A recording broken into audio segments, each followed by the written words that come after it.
Europska unija je temeljito preispitala što je potrebno napraviti na razini malih i srednjih poduzeća, što je potrebno napraviti na razini financijskog sektora i tu uokvirila u strategiju 2020, uokvirila u razvoj malih i srednjih poduzeća i uokvirila u Capital Markets Union i inicijative razvoja tržišta kapitala.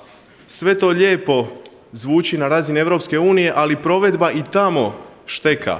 Pa tako od ovih fondova od 2013. kada je izašla uredba do danas je osnovano, do danas 2016. je osnovano tek 70 fondova, a mnogi venture capital fondovi nisu preoblikovani na ovaj regulatorni model. Kroz prezentaciju na samom početku jako je lijepo prikazano kako je razvoj malih i srednjih poduzeća dio sveobuhvatnog ekosustava. Unutar tog ekosustava jedan mali balončić zauzima i to financiranje, ali sigurno nije jedini i presudan, a složit ćemo se da je iznimno važan.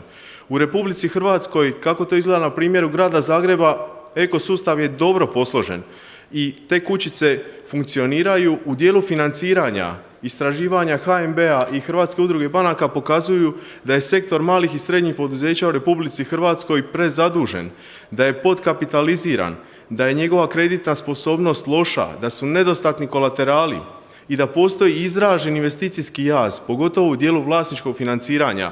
Ako izuzmemo business angels koji su nekakva početna faza financiranja, zapravo imamo veliku rupu u financiranju između 2 milijuna kuna i 20 milijuna kuna.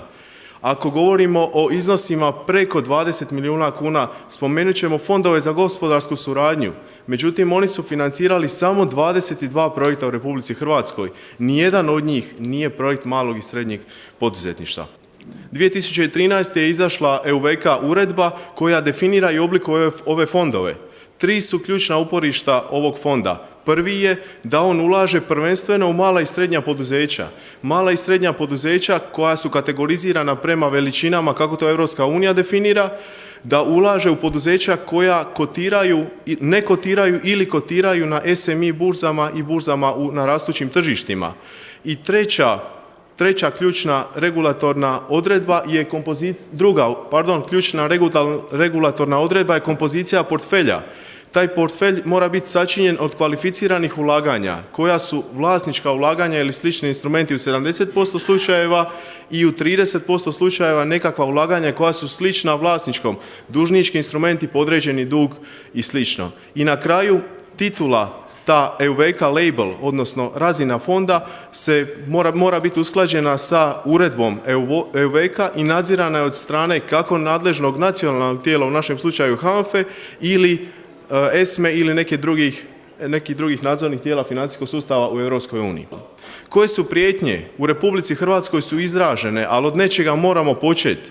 Averzija prema vlasničkom financiranju, mala percepcija ili sklonost uopće venture capital financiranju, također nekakvi loša iskustva sa financijskog tržišta u povijesti, nepostojanje financijskog tržišta u tom dijelu i slično, nestabilno ekonomsko okruženje, nestabilna porezna politika i slično.